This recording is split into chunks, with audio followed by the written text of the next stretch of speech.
Assalamualaikum warahmatullahi wabarakatuh. Tersesat dan mengajak sesat atau murtad, berdebatlah dengan mereka dengan cara yang baik. Saya pernah berbincang-bincang dengan tokoh masyarakat. Di antara pembicaraannya, beliau ini mengatakan bahwa beliau lebih suka, setuju metode dakwah yang dilakukan oleh masyarakat atau tokoh-tokoh Jawa sejak zaman dulu, dan tampaknya kurang suka dengan debat-debat yang ada sekarang ini. Masyarakat Jawa misalnya dalam bentuk nasihat, cerita, wayang, dan lain-lain itu maunya. Itu yang beliau nyatakan. Tapi kalau kita tinjau menurut ilmu pendidikan baik di sekolah maupun di masyarakat, berdakwah itu memang sebaiknya disesuaikan dengan kondisi masyarakat, budayanya. Nah, zaman sekarang ini segalanya berbeda dengan zaman Wali Songo dulu. Berbeda baik alat-alatnya maupun metodenya. Oleh karena itu perlu kita pahami bahwa sekarang itu nyatanya pihak yang tersesat itu berusaha memurtadkan umat Islam, orang awam, Islam awam yang kondisi ekonominya lemah, yaitu dengan cara berbagai pemberian material atau jabatan, pengobatan, dan lain-lain. Itu didukung dengan biaya besar sekali,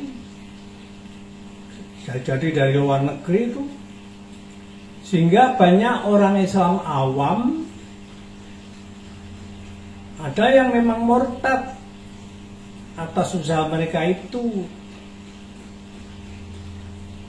Jadi kalau metode dakwahnya berhenti atau mandek seperti zaman Jawa dulu, ini rasanya kurang pas. Oleh karena itu, dalam Al-Quran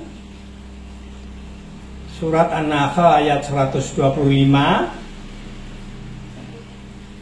begini bunyinya: Ud'u ila sabili rabbika bil hikmah wal mau'izatil hasanah wajadilhum billati hiya ahsan. Inna rabbaka huwa alamu biman dhalla an sabilihi wa huwa alamu bil muhtadin. Itu Al-Quran. Artinya begini: berdakwahlah, ajaklah ke jalan Tuhanmu dengan bijak dan nasihat yang baik. Dan debatlah mereka, atau berdebatlah mereka dengan cara yang baik.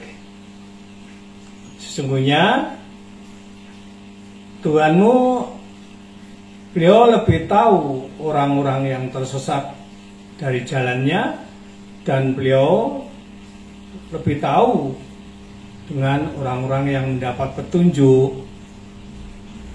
Jadi perdebatan itu memang ada perintah di pihak Islam atau Al-Quran Nah, nyatanya dengan perdebatan itu, memang debat itu perlu ilmu. Kurang atau tidak berilmu, ya ikuti sajalah debat ilmuwan yang cerdas, hafal pasal dan ayat berbagai kitab agama, juga punya berbagai cabang ilmu. Memang kalau saya ikuti debat itu, aduh, ingatan saya kalah jauh. Oleh karena itu ikutilah mereka debat. Jadi debat itu memang diperintah di dalam Al-Quran. Kalau kita hanya mandek seperti zaman Jawa dulu, Wali Songo, wah, orang Islam akan di pihak yang terus dimurtadkan. Nah, untuk itu debat itu niatnya beri petunjuk, dakwah, supaya tak sesat, meski ditolak oleh mereka itu, ya biarlah. Dan kalau kita lihat debat baik itu orang-orang pinter, cerdas, ikuti baik taraf nasional maupun internasional. Saksikan misalnya video atau debat wawancara Zakir Naik. Dari mana itu? Dari Pakistan atau India itu? Ustadz Kainama, Ustadz Nababan, Ustadz Juma, Zulkifli M. Abbas, dan lain-lain. Juga kita kenal misalnya Irina Handono dari pihak Islam, tampil lebih masuk akal. Jadi kalau kita saksikan memang di pihak Islam lebih kuat punya dasar-dasar alasan. Nah,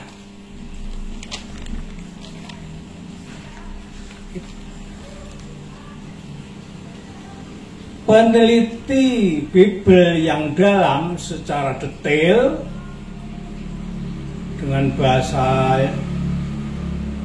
lebih lama lagi daripada terjemahan Indonesia itu, berani dan lain-lain itu, menyimpulkan bahwa justru Yesus itu menyuruh supaya mengikuti Nabi Muhammad atau Islam. Ini diketahui dari hasil penelitian mereka itu. Nabi Muhammad menyatakan dirinya sebagai nabi terakhir.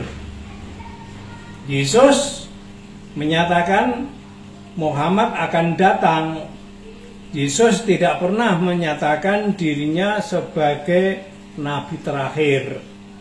Ini semua bisa diungkap, diketahui dari sumber-sumber ajaran agama. Memang sumber ajaran agama itu adalah kitab sucinya itu. Oleh karena itu akibatnya banyak pendeta-pendeta, pastor, bahkan paus, pimpinan Katolik sedunia itu masuk Islam, mualaf, diikuti oleh pemeluk-pemeluknya. Bahkan kita saksikan lewat YouTube misalnya, itu di Eropa, Amerika, dari keterangan Irina Handono ketika bincang-bincang itu, ratusan bahkan ribuan gereja itu kosong, bangkrut karena tidak dihadiri oleh jamaahnya, sehingga tidak kuat untuk membayar persepuluhan. Begitu ceritanya. Akibatnya karena tidak terawat, maka perlu dibongkar dan sebagian dibeli oleh umat Islam, diubah jadi masjid. kita saksikan itu videonya, misalnya perkembangan begitu cepat, berbondong-bondong masuk Islam di Rusia. Bahkan saya lihat itu Perdana Menterinya meresmikan bangunan masjid terbesar di Eropa. Begitu pula negara-negara di Afrika dan Asia. Itu karena debat. Jadi materi debat yang utama memang ya siapa Tuhan, itu yang utama. Nabinya, kitabnya, ibadahnya, itu yang jadi pokok pembahasannya. Jadi malah disimbolkan Yesus itu Muslim. Karena apa? Karena ajarannya seperti yang pernah kita bicarakan di video yang lalu, itu memang ajarannya adalah sangat mirip dengan ajaran Islam.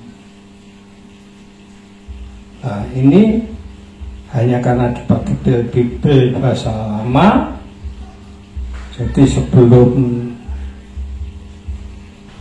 diterjemah dalam bahasa Indonesia, mereka meneliti dengan hasil yang sangat menguntungkan di pihak Islam. Oleh karena itu perdebatan itu perlu ya, baik itu. Memang nanti terhadap masyarakat yang tingkatnya tidak sampai itu ya bisa menggunakan metode lain. Jadi pembahasan kita kali ini adalah ingin menambah pandangan tokoh masyarakat yang beliau lebih setuju dengan metode dakwah Jawa dulu aman dulunya. Mudah-mudahan ini bisa mendorong mengikuti dakwah-dakwah yang pinter-pinter itu. Jadi ikuti mereka itu. Nah, cuman nanti kalau memang ingin lebih mendalami masalah yang harian itu bisa ikuti bukan debat itu. Rasanya mudah-mudahan ini ada manfaatnya ya. Assalamualaikum warahmatullahi wabarakatuh.